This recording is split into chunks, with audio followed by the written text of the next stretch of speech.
Assalamualaikum, ketemu lagi di channel YouTube aku di video pembelajaran yang ketiga, literasi digital dengan pembahasan etika digital atau digital etik.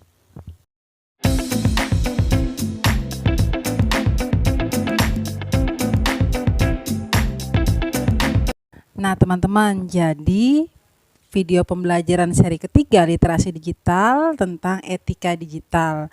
Nah, etika digital itu juga punya keterkaitan dengan cakap digital dan budaya digital, di mana untuk mendapat kesatuan yang utuh kita harus bisa menerapkan keempat pilar bersama dengan keamanan digital juga nanti di video seri yang keempat. Nah, etika digital itu berbicara kepada kemampuan kita dalam mempertimbangkan semua unsur-unsur kemanusiaan, ya, toleransi, mempertimbangkan segala bentuk resiko sebelum kita memposting kalimat, foto, atau apapun yang berbentuk audiovisual mungkin ya, itu juga bisa ke dalam media sosial kita. Karena teman-teman di media sosial atau di platform digital itu ada banyak sekali konten-konten negatif yang menyalahi etika digital. Contohnya hoax atau informasi bohong. Itu yang membuat hoax adalah orang-orang yang mengesampingkan nilai-nilai etika pada saat memproduksi sebuah informasi. Karena dengan menyebarkan hoax itu kita bisa membuat keributan, kecemasan, membuat perpecahan dan lain sebagainya, dan tentunya itu menyalahi dari apa yang namanya etika digital. Selain itu juga ada ujaran kebencian, pornografi, perundungan, dan konten-konten negatif lainnya. Nah, semua konten-konten negatif yang menyalahi etika digital ini sebenarnya bisa kita minimalisir atau bisa kita tekan dengan cara interaksi, partisipasi, dan kolaborasi. Seperti apa kita berinteraksi dengan mengedepankan nilai-nilai Pancasila seperti yang ada di budaya digital, kemudian kita bisa juga berpartisipasi ya dalam membuat konten-konten positif atau konten-konten baik untuk bisa meninggalkan jejak digital kita secara lebih positif. Kemudian kolaborasi kita sebagai generasi muda dengan adanya teknologi bukan hanya dituntut sebagai orang yang hanya sebatas mengkonsumsi informasi. Nah, mengkonsumsi informasi artinya kita nggak melulu di era teknologi browsing, kita dapat informasi, kita pakai. Tapi kita itu udah diberi peran lebih kalau kita bisa menjadi seorang yang bisa memproduksi konten-konten yang baik, konten-konten yang positif, konten-konten yang mengedepankan nilai-nilai etika, itu akan jauh lebih baik. Nah, disitulah kita bisa memberikan penekanan kepada konsep kolaborasi untuk bisa membantu meminimalisir konten-konten negatif yang menyalahi etika-etika digital sehingga ekosistem digital kita jauh lebih sehat. Etika digital dilandasi oleh 4 hal. Yang pertama adalah kesadaran. Yang kedua adalah kebajikan. Yang ketiga adalah integritas. Dan yang keempat adalah tanggung jawab. Nah, kita coba simpulkan satu persatu. Kesadaran artinya kita sebagai pengguna internet, kita sebagai user itu kita harus punya awareness dulu bahwa media sosial atau platform digital itu juga ada porsinya dalam menyampaikan pendapat teman-teman, karena ada keberagaman di sana sehingga kita harus dituntut untuk memilah-milah informasi, ya, memilah-milah informasi, memilah-milah hal apa yang harus kita bagikan kepada orang-orang. Itu kesadaran. Jadi kita harus aware, kita nggak boleh menganggap platform digital adalah ruang yang sebebas-bebasnya. Ya, mindset itu yang coba kita rubah agar awareness kita lebih positif terkait dengan media sosial atau perkembangan teknologi ini. Yang kedua adalah kebajikan. Kebajikan ini berbicara kepada kemanfaatan, kebaikan, kemanusiaan. Ya, dalam etika digital, prinsip kebajikan itu juga harus ada. Di mana ketika kita memutuskan untuk memposting sesuatu, kita harus memikirkan manfaatnya. Setelah aku posting ini, kira-kira ada nggak dampak baik yang orang baca dari postinganku, ya. Kalau ternyata postingan kita itu beresiko mengundang perdebatan, perpecahan, putuskan untuk tidak diposting. Karena prinsip etika digital yang kedua adalah kebajikan. Memilih postingan-postingan yang memiliki nilai-nilai kemanfaatan dan kebaikan.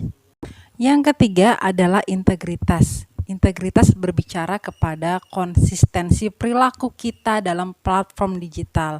Artinya, kita harus bisa secara konsisten untuk menebarkan informasi-informasi yang baik. Ya, karena dengan mengedepankan nilai-nilai etika, itu kita dirasa bisa memberikan atmosfer percakapan digital yang jauh lebih positif. Itu integritas. Kemudian yang terakhir adalah tanggung jawab. Nah, tanggung jawab di sini sebagai landasan terakhir dari etika digital adalah kita sebagai user harus mengerti apa yang akan kita pertanggungjawabkan dari setiap apa yang kita posting, apa yang kita baca, dan apa yang kita bagikan. Ya, kita harus aware dan sadar. Jadi mitigasi resikonya sudah jauh. Jangan sampai kita sebagai user kita asal posting tanpa berpikir ke depan apa sih resikonya, ya. Kemudian kita menghindar dari tanggung jawab terhadap apa yang sudah kita perbuat di platform digital, itu juga tidak dibenarkan. Jadi sebenarnya tanggung jawab itu berbicara kepada kemampuan kita untuk sadar dari awal ketika informasi yang kita terima, informasi yang kita bagikan itu memiliki dampak-dampak tertentu, itu kita sudah punya aware untuk mempertanggungjawabkannya.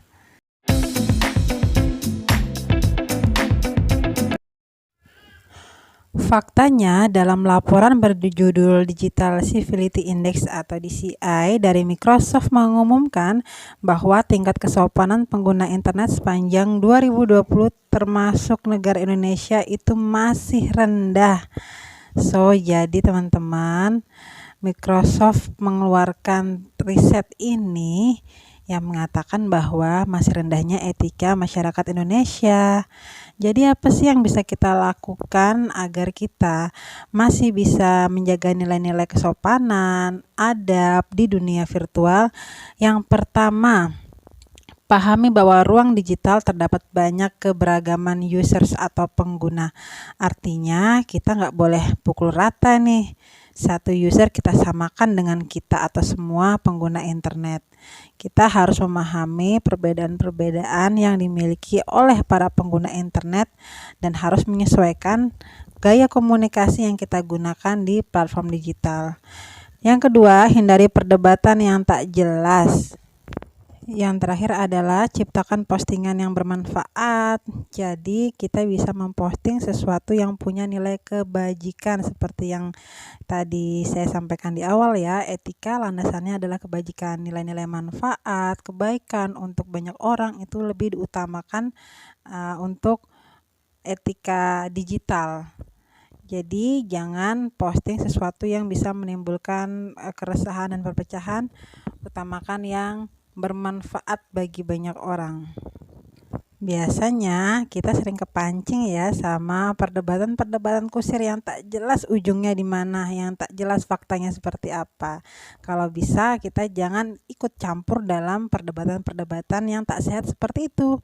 Yang ketiga, jangan gunakan media sosial pada saat sedang emosi. Benar banget nih, hindari gadgetmu pada saat kondisi emosimu atau psikismu sedang tidak stabil, karena berpotensi kita akan meluapkan seluruh rasa sedih, amarah di media sosial dan itu belum tentu baik loh teman-teman. Dan yang keempat, filter dulu kalimat atau kata-kata kita sebelum kita putuskan untuk memposting. Apakah memberi impact yang baik atau bahkan buruk kepada orang-orang yang ada di dunia virtual. Oke, selanjutnya pada saat musibah yang dialami Pak Ridwan Kamil, yaitu putranya tenggelam di Sungai Ari, ya akhirnya di Swiss, dan ini menimbulkan banyak sekali komentar-komentar negatif dari masyarakat Indonesia atau netizen Indonesia. Salah satunya netizen Indonesia beri ulasan buruk di Sungai Arif di Google Maps. Wow, ini kan sesuatu yang memang memperkuat riset dari Microsoft di tahun 2020 bahwa netizen Indonesia menempati urutan terbawah dalam tingkat kesopanan di Asia Tenggara. Nah, tentunya literasi digital itu nggak hanya membahas pada kemampuan teknis dan dalam menggunakan teknologi teman-teman, tapi hal-hal seperti ini yang berkaitan dengan etika, kemudian berempati di platform digital itu juga sangat diutamakan sebagai salah satu skill atau kompetensi dari literasi digital itu sendiri. Nah, tentunya harapannya semoga kejadian-kejadian seperti ini tidak terulang lagi, sehingga skill atau kompetensi masyarakat dalam menggunaan teknologi, entah itu etika digital ataupun segala sesuatu yang berkaitan dengan hal tersebut, bisa semakin terus meningkat, sehingga menciptakan masyarakat yang memang benar-benar siap menggunakan teknologi, cerdas menggunakan teknologi, bukan hanya dari hal-hal teknis tapi juga dari nilai-nilai etika yang juga dibawa ke ruang virtual. Selanjutnya, nah siapa nih yang sering ikut kelas online pakai Zoom atau Google Meet tapi lebih prefer milih off cam gitu. Jadi etika digital juga berbicara kepada hal-hal seperti ini teman-teman. Misal di ruang kelas itu sebaiknya ketika memang memungkinkan kita mengaktifkan kamera, silakan diaktifkan teman-teman sebagai bukti bahwa kita siap menerima materi yang sedang dijelaskan oleh pengajar.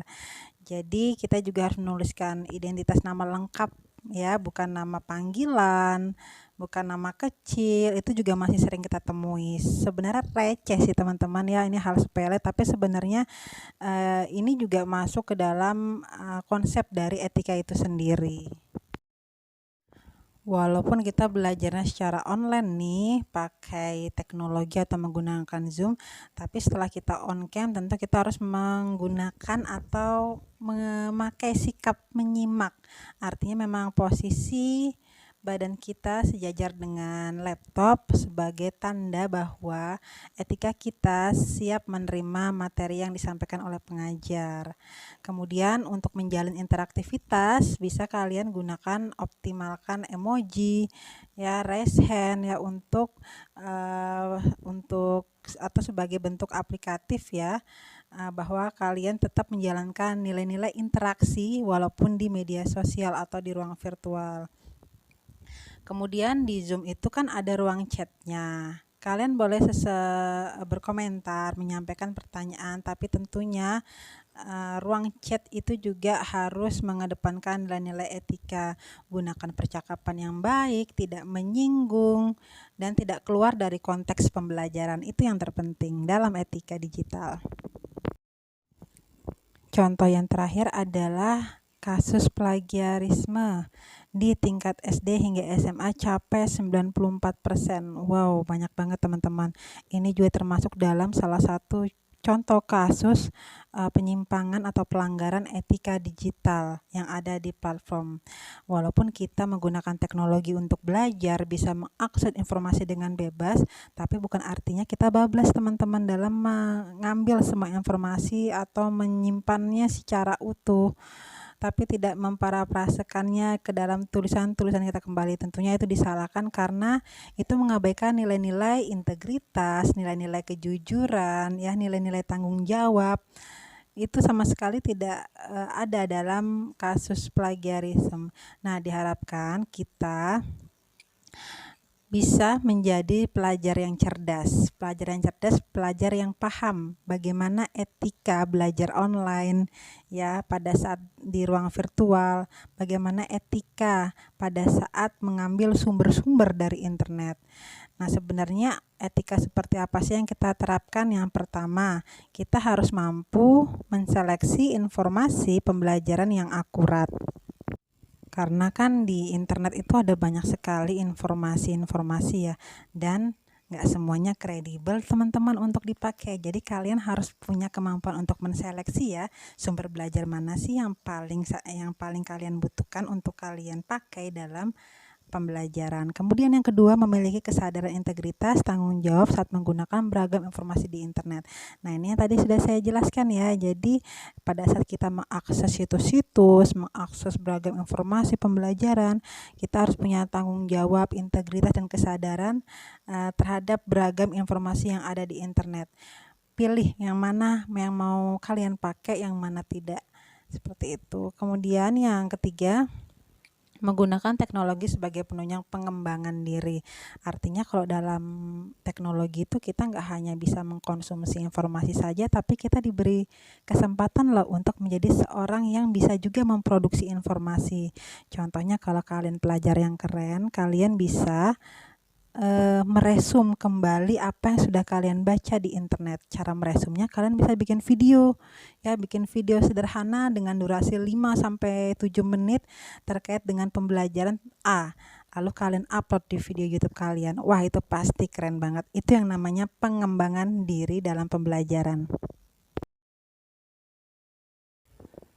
Nah, itu tadi sedikit dari sekian banyak pembahasan tentang etika digital. Jadi etika digital teman-teman, sebisa mungkin teman-teman harus bisa mengedepankan nilai-nilai kebermanfaatan yang baik ya pada saat berinteraksi di media sosial. Jangan langsung asal posting, tapi pertimbangkan dulu dampak, resiko, ya, kemudian nilai-nilai etis pada saat kalian mau memposting segala bentuk sesuatu, agar nantinya Indonesia itu bisa menjadi salah satu user atau pengguna internet yang cerdas.